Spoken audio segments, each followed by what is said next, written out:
Hi there, it's Ruth from Artful Stampin. Today I'm going to show you how to make this really cute little treat bag.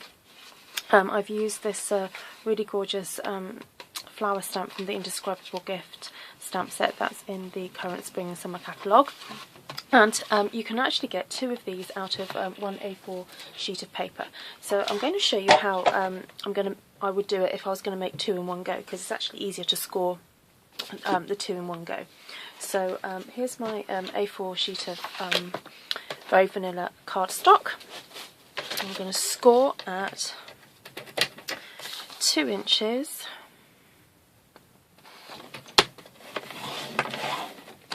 2 3/4 inches, and at 3 1/2, and then at 5 1/2.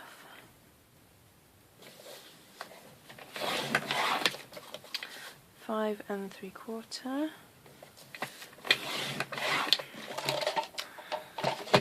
and then at 7, and then cut it off at 7 1/2 inches. Okay, and then I'm going to turn my card around and cut it at 5 3/4 inches. Actually, I'm going to score at the same time. So I'm going to score, I'm using this measurement here, the 1 1/4 inch measurement. I'm going to score there while I'm there as well. So again, I'm going to cut at 5 3/4, but then move my paper over, so I'll score at 1 1/4. Okay, and then just really quickly I'm going to just snip off the corner here that I don't need, and then cut into up to the that's the horizontal line there. Cut that out, and then we'll get stamping. Okay, so I'm not going to make the other one at the same time, but I just wanted to show you how if you're going to make this, it's easier to make two in one go. Okay, so I'm going to get my stamp and get the smoky slate.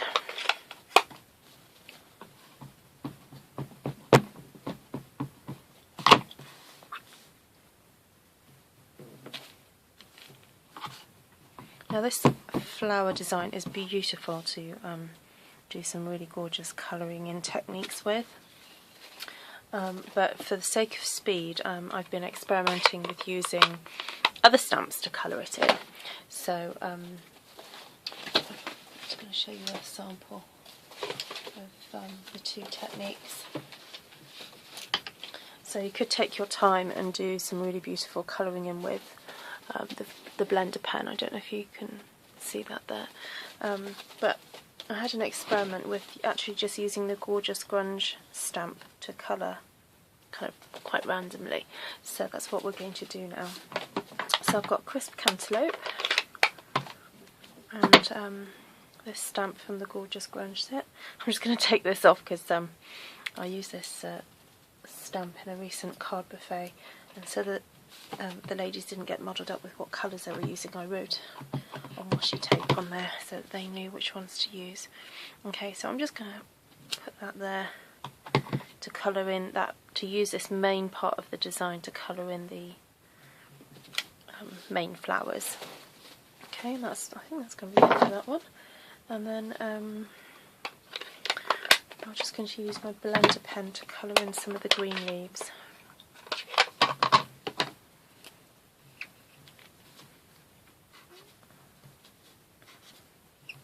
So this whole technique is supposed to be quite quick. It's hopefully not too fussy.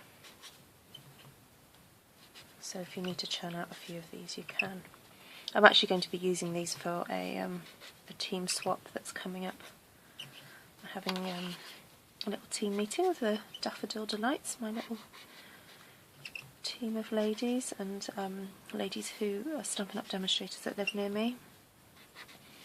If you're ever interested in finding out more about becoming a demonstrator, then please just drop me a line, and I'm happy to talk to you about it.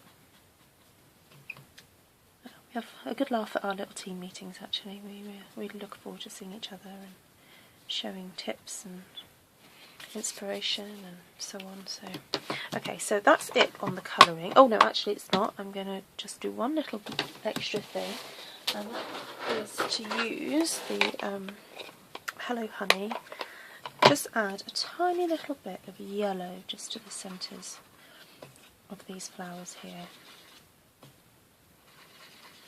And then that is pretty much it for on the colouring front. Okay, there we go. And then I'm just going to go and reach for my corner rounder.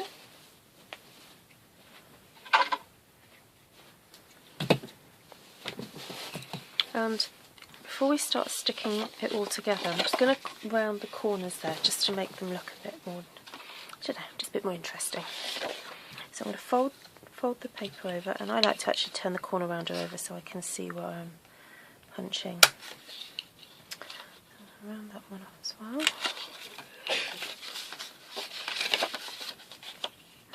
Excuse my husband sneezing in the background.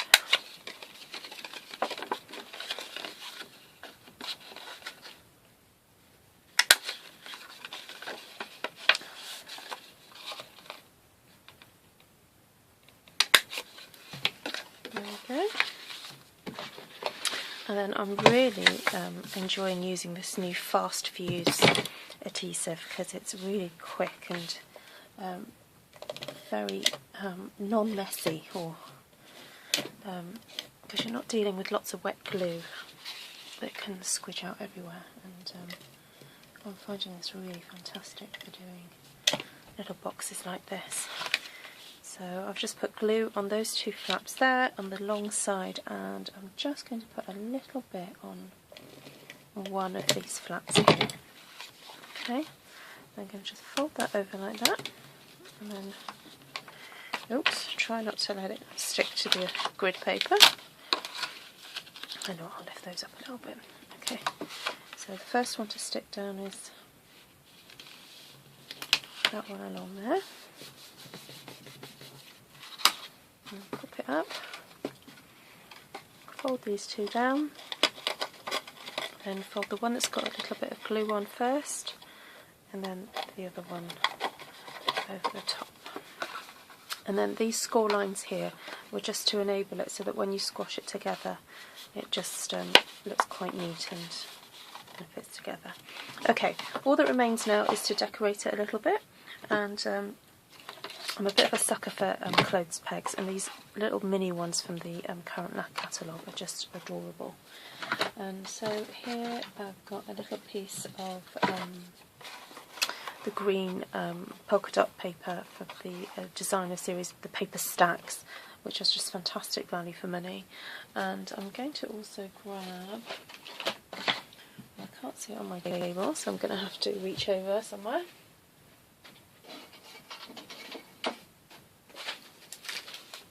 A piece of our doily, and we only actually need 1/4 of this, so I'm going to cut that off.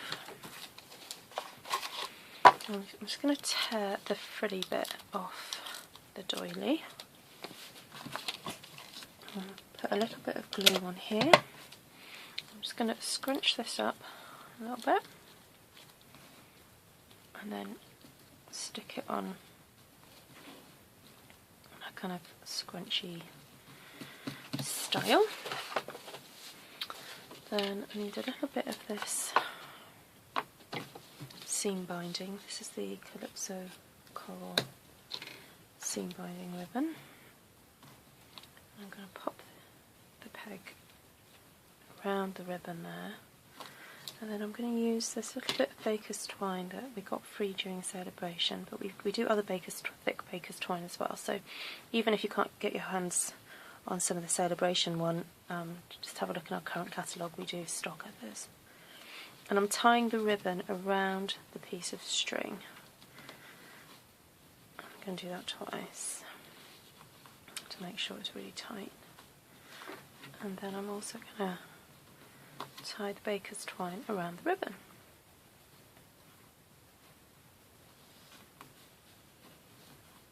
Do that twice as well. Okay, and then once I've done that, I'm actually going to take apart all these little threads,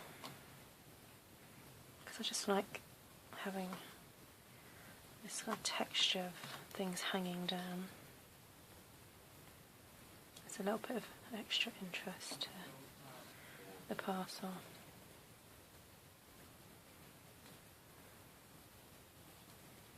Obviously you can spend more time on doing that. And then for the seam binding, what I like to do is grab one of the middle threads and actually pull one of those middle threads so that the seam binding ruches up a little bit. I like it kind of messy looking.